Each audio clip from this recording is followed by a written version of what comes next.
We've spent the morning cooking, spicing, stirring and packing delicious food, and we hand these out to everyone, whether they're Muslim or not. These brothers are from all over the Philippines. They are full-time Ayra Da'is. It is they who will continue the prophetic mission. We've been going to villages just like this one, and I've been telling about my story. After searching through many religions, I came to read the Quran.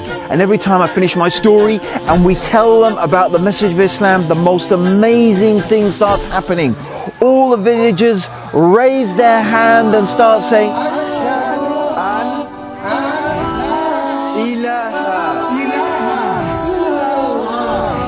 542 people accepted Islam with us, but the story gets better. Me and the brothers taught them step by step on how to make wudu. So you start by washing your hands. We taught them the salah and how to do each action in detail.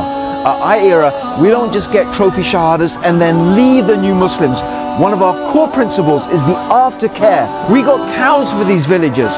Once they have calves, they get passed on to another family and so on, and that's how livestock will grow amongst the villagers. So I want to ask you, are the rewards of all this work being stacked up on your scale of good deeds? A click separates you from this reward.